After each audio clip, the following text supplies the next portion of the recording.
Hello, Rama Puppodu. Hope all are in good health, feeling great, wonderful, having a happy and peaceful life. Now let's go to the next Bhakta, Ramananda Bramachari. Bhagavan once said, I am afraid of only two people. One is Ramananda Bramachari and the other is Mudaliar Party. He said this because these two ascetics served Bhagavan with utter selfless devotion. Ramananda Bramachari was a student of the Veda Padasala, school for Vedas, in town. When he met Bhagavan, his mind and heart opened up and he felt his whole being immersing in silence. Then and there, he decided to be with Bhagavan for as long as possible. Through the Padasala provided free food and lodging to its students, young Ramananda preferred to stay with Bhagavan. He begged for food on the streets and took the food to Bhagavan in Virupaksha cave. Whatever Bhagavan shared with him, he ate willingly. Such was the beauty and surrender of this ascetic. Bhagavan's mother allowed him to serve her because he was a Brahmin boy, and Bhagavan's mother was still following her orthodox ways.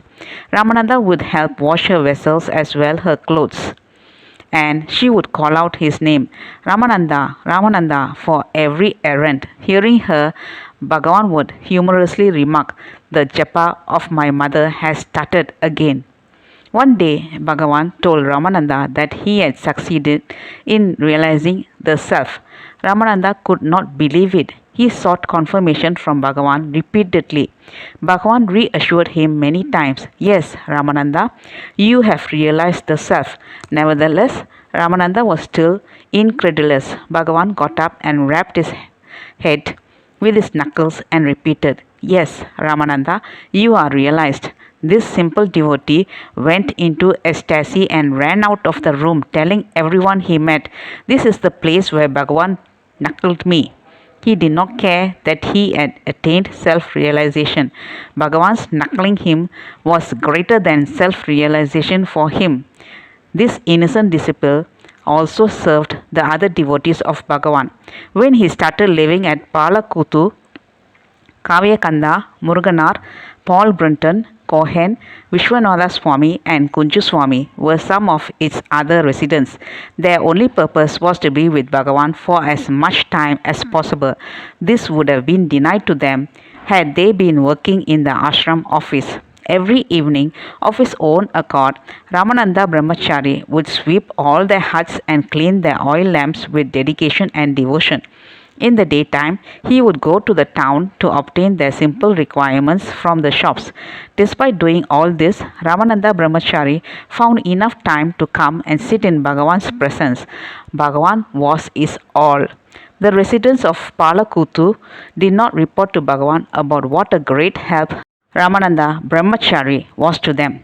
One day, Vishwanatha Swami received a postcard in which the postscript read, please convey my prostrations to the Palakuttu Sarvadhigari. Bhagavan would sometimes distribute letters received by post to the recipients. He gave a broad smile before handing it over to Vishwanatha Swami and exclaimed, who is the Palakuttu Sarvadhigari? Ramananda Bramachari, who was seated in the furthest corner of the hall, got up with folded hands and said, Bhagavan, they call me Palakuttu Sarvadhigari. Since I do all their daily errands, they permit me to do this service to them and express their approval of it by calling me Sarvadhigari. Bhagavan looked very pleased and said, a true Sarvadhigari ruler should be like this. On another occasion, Dandapani Swami, a tall and sturdy resident who demanded obedience from others, picked up a quarrel with Ramananda Bramachari. Despite his fragile body, Ramananda Bramachari was not relenting. Dandapani Swami pushed Ramananda Bramachari down and looking down at him shouted, do you know who I am? Obviously referring to his physical strength. Ramananda Bramachari, lying on the ground, replied humbly with folded hands, Dandapani Swami, have we all not got together here for the noble purpose of finding out who am I? On hearing the words, who am I, Dandapani Swami gained his composure and apologized for his misdemeanor.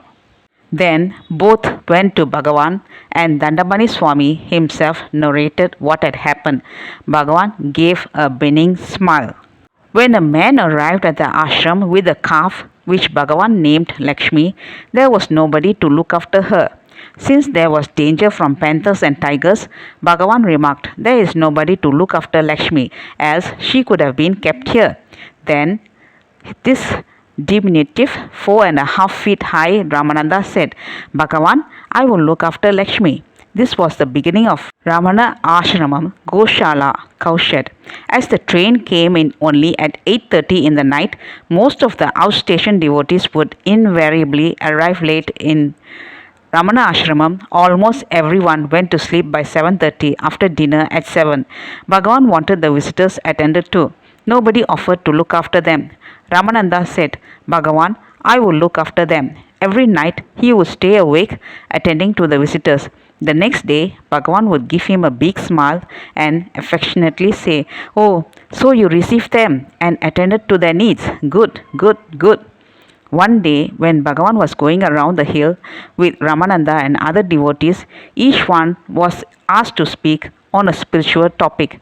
Ramananda, in an ascetic state, compared Bhagavan with Lord Shiva and his devotees with the Bhutaganas, that is, Shiva's attendants. Later, at the request of Bhagavan and the others, he wrote it down in Tamil verses. The first verse means, "I saw the Lord of Tiruchuli and got fixed without returning again." This means, "I achieved realization. No more have I the body. My Lord bestowed on me this self-realization." My mother, one of the good devotees of Bhagavan, loved Ramananda Bramachari. I once asked my mother, "Which song do you like of all the songs by Muruganar, Sadhu, Om, Shiva Prakasham Pillai and the rest?" My mother replied, "The song I like most is the one composed by Ramananda Bramachari. The song is as follows: I have seen Tirusuninathan, the Lord of Tirusuli, and unable to turn back, I stood there transfixed. He is the Lord who dances in Chidambaram, who protects the helpless and is merciful to them." The same Tiruchulinathan manifested himself as God in Virupaksha cave on the hills in sacred Tiruvannamalai. Jiva was ruling unjustly in the town of Kayapuri, the body, with the Karanas, the sense organs and organs of actions, as his subjects, and Ahankara, the ego, as his minister. After some time, Jiva took up the sword of God's grace and cut off the head of this minister, Ahankara. Having so cut off the minister's head, Jiva stood with God, who was dancing all by himself in the cave called Daharalaya, the heart's abode. He is this Tiruchulinathan. I saw him and stayed there, being unable to get away. In 1946, he fell sick. He was taken to Madras, now called Chennai, for treatment, but passed away. When the news reached Bhagavan, he observed total silence, which in 1946 was very rare. Hundreds of people were around, but he was totally absorbed.